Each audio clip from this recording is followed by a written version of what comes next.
ଶୁଣରେ ପିଲେ, ଆଜିକାଲି ମଣିଷର କହିବା ଓ କରିବା ମଧ୍ୟରେ ବହୁତ ପାର୍ଥକ୍ୟ ରହୁଛି, ଯାହାଫଳରେ ମଣିଷ ଅନେକ କ୍ଷେତ୍ରରେ ଅପମାନିତ ହେବା ସହ ବିଫଳ ହେଉଛି। ସେହିପରି ଏକ କାହାଣୀ କହୁଛି, ମନ ଦେଇ ଶୁଣ। ଅନେକ ଦିନ ତଳର କଥା। ଉଦ୍ଧବପୁର ନାମରେ ଗୋଟିଏ ଛୋଟିଆ ଗାଁଟିଏ ଥିଲା। ସେଠି ଇନ୍ଦ୍ରଭାନୁ ନାମକ ଜଣେ ରାଜା ଥିଲେ। ସେ ରାଜା ଅତ୍ୟନ୍ତ ପ୍ରତାପଶାଳୀ ଥିଲେ। ତାଙ୍କ ଖ୍ୟାତି ସମସ୍ତ ରାଜ୍ୟରେ ବିଦିତ ଥିଲା। ସେ ଅତ୍ୟନ୍ତ ପ୍ରଜାବତ୍ସଳ ମଧ୍ୟ ଥିଲେ, ହେଲେ ସାମାନ୍ୟ ଆଡ଼ବାୟା ଥିଲେ। ଯେଉଁ କାର୍ଯ୍ୟ ଅସମ୍ଭବ ସେହି କାର୍ଯ୍ୟ କରିବା ପାଇଁ ମନ୍ତ୍ରୀଙ୍କୁ ଅନେକ ସମୟରେ ପରାମର୍ଶ ଦେଉଥିଲେ। ହେଲେ ତାଙ୍କର ରାଜଦରବାରରେ ଅନେକ ମହାମହିମ ଖ୍ୟାତିନାମା ରାଜପଣ୍ଡିତ ସବୁ ଥିଲେ। ତାଙ୍କ ସୈନ୍ୟବାହିନୀ ମଧ୍ୟ ଅତ୍ୟନ୍ତ ଶକ୍ତିଶାଳୀ ଥିଲା। ଫଳସ୍ୱରୂପ ସେ ସମସ୍ତ ଯୁଦ୍ଧରେ ବିଜୟ ହାସଲ କରୁଥିଲେ।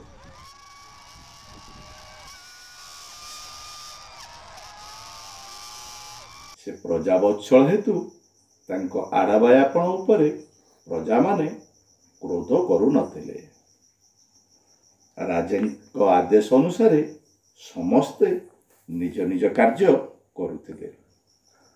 ଏଇଭଳି ଭାବରେ ଦିନ ପରେ ଦିନ, ମାସ ପରେ ମାସ, ବର୍ଷ ବର୍ଷ ବିତି ଚାଲିଥିଲା। ଏକଦା ରାଜାଙ୍କ ମନକୁ ଏକ ବିଚିତ୍ର ଖିଆଲ ଆସିଲା। ସେ ଭାବିଲେ କି ତାଙ୍କ ବଗିଚାରେ ଯେଉଁ କୂଅଟି ଅଛି, ସେ କୂଅଟି ଯଦି କ୍ଷୀରର କୂଅରେ ପରିଣତ ହୁଅନ୍ତା, କିପରି ହୁଅନ୍ତା? ସେ ତାଙ୍କ ଦୂତ ଜରିଆରେ ରାଜଦରବାର ଡକାଇଲେ। ସମସ୍ତ ପଣ୍ଡିତ ଏବଂ ମନ୍ତ୍ରୀଗଣ ରାଜଦରବାରରେ ଉପସ୍ଥିତ ହେଲେ। ରାଜା ତାଙ୍କ ମନ୍ତ୍ରୀ ସୁମନ୍ତଙ୍କୁ କହିଲେ, ହେ ମନ୍ତ୍ରୀ, ମୋ ମନକୁ ଏକ ଖିଆଲ ଆସିଛି। ଆମ ବଗିଚାରେ ଥିବା କୂପଟି ଯଦି କ୍ଷୀରର କୂପରେ ପରିଣତ ହୁଅନ୍ତା, କିପରି ହୁଅନ୍ତା କହିଲ? ତାଙ୍କ କଥା ଶୁଣି ମନ୍ତ୍ରୀ ତଥା ରାଜଦରବାରରେ ଉପସ୍ଥିତ ସମସ୍ତ ପଣ୍ଡିତଗଣ ଆଶ୍ଚର୍ଯ୍ୟ ହୋଇଗଲେ। ପରନ୍ତୁ ରାଜାଙ୍କର ମନର ଇଚ୍ଛା ହୋଇଥିବାରୁ କେହି ତାଙ୍କ ଆଗରେ କିଛି କହିପାରିଲେ ନାହିଁ। ହେଲେ ମନ୍ତ୍ରୀ ଅତ୍ୟନ୍ତ ଚତୁର ଥିଲେ। ସେ ତାଙ୍କର ଉତ୍ତର ରଖିବାକୁ ଯାଇ କହିଲେ, ଆଜ୍ଞା ମହାରାଜ, ଆପଣଙ୍କର ଇଚ୍ଛା ଅନୁସାରେ କୂଅଟି ଯଦି କ୍ଷୀରରେ ପରିଣତ ହୁଅନ୍ତା, ଅତ୍ୟନ୍ତ ଭଲ ହୁଅନ୍ତା। ପରନ୍ତୁ ଏହା କିପରି ସମ୍ଭବ ହେବ, ଏହା ମନ୍ତ୍ରୀଙ୍କୁ ଚିନ୍ତାରେ ପକାଇଦେଲା। ରାଜା ତ ଆଡ଼ବାୟା ଥିଲେ।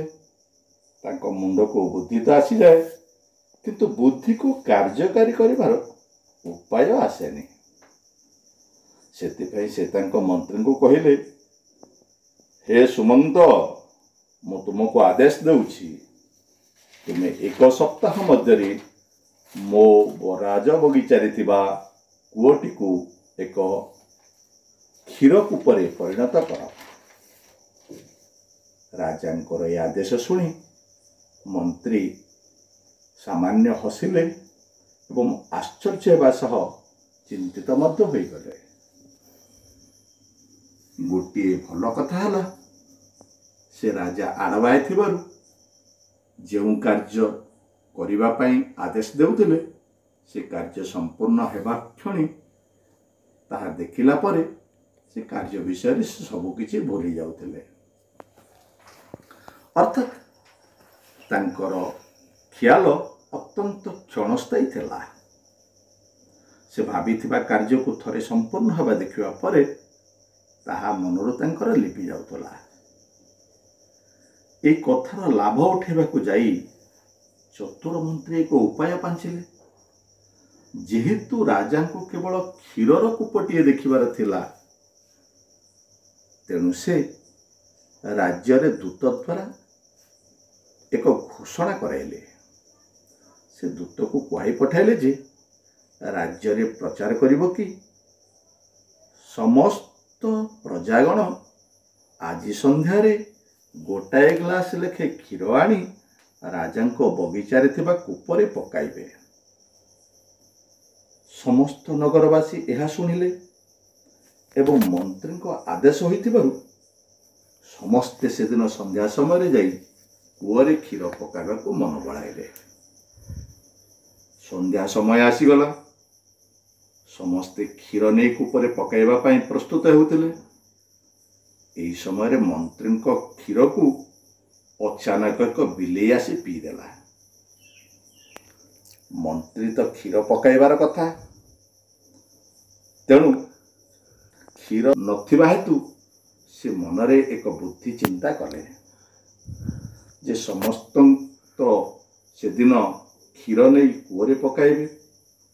प्रथमे से कौन कले, तांको मनरे एक भावना अनुसार से कूअरे से क्षीर बदल रे गोटे ग्लास पानी नहीं ढाली देले। जेहेतु संध्या समय थिला, से भाविले मो मनर कथा अनुसार मोर कार्य को कहीं देखी पारिबे नाही, फल कहीं जानी पारिबेनी। सकाळ हेबा परे मंत्री राजा को कहवा पूर्व जाई कूओ को देखिले। आश्चर्यर कथा, यह क्षीर बदल रे जल रे परिपूर्ण हो जाइतला। मंत्री यह देखि आश्चर्य हो गले। से दूत को डाकी पचारे, अरे दूत, तुम्हें काली राज्य रे क्यों घोषणानामा करिथिल? दूतटी मंत्री निर्देश शुणी अति विनम्र भाव कहला, महामंत्री, आपण जहाँ मते निर्देश देइथिले सेही अनुसार मु नगर सारा प्रचार करिथिली। मंत्री दूत पाखरु एपरी खबर पाई हतचकित हो गले। जदि राज्यर समस्त लोक क्षीर पकाई थांते तेबे निश्चित कूओटी पूर्ण होता। तेबे कूओटी जल परिपूर्ण हो रहिला किपरि? यार कारण अनुसंधान करिया पई मंत्री निजे छद्मवेश ग्रहण करी ग्राम रे बुलिबाकू लागिले। से ग्राम रे बाटारे जाऊ जाऊ एक व्यक्ति को भेटिले। ताको पचारिले जे भाई जानिछ, काली मंत्री को निर्देश अनुसार तुमे बगीचारे थिबा कूअरे क्षीर नहीं ढाळिथिल तो? लोकटी सरल थिला, सत कहबाकू जाई कहिला, भाई प्रकृत कथाटे होची मु काली क्षीर नुहे कूपरे पानी गिलास ढाली देइथिली। मु भाबिली कि समस्ते तो क्षीर ढालिबे, मु एकला पानी ढाली देले केही ताको जानि पारिबेनी। यह शुणी मंत्री आश्चर्य हो गले। से भाबिले बोधे केवल एई गोटिए व्यक्ति एई काम करिছে। पुनश्च से छद्मवेश ग्रामर समस्त व्यक्ति को सही एका प्रश्न पचारिले। आश्चर्यर कथा, समस्त सही एका उत्तर मिलला। यह शुणी मंत्री अत्यंत मन दुख कले एवं निजको निजे लज्जा अनुभव कले। से एक शिक्षा मध्य पाइले। से जानी पारिले जे अन्य को जो कार्य करिबा पाई निर्देश दिया जाए ताहा पूर्व प्रथमे निज मन को सेही भली अनुरूप भावना रे परिपूर्ण रखिबा आवश्यक। एथिपाई प्रथमे निजे निजर भावना और आचरण को ठीक करी अन्य को तदनुसारे उपदेश देवा उचित।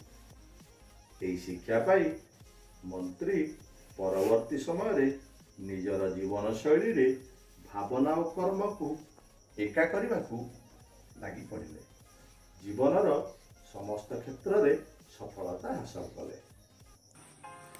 तेबे देखिले तो बंधु मानी, आमे जदि अन्य को भल कार्य करने को कहबा प्रथमे निजे निजर भावना को ठीक रखिबा उचित, नहेले से कार्य सफल हेबा नहीं। एणु अन्य को कहबा पूर्व प्रथमे निजे निजर चिंताधारा और कार्य प्रणाली को सठिक मार्ग परिचालना करबा उचित। धन्यवाद।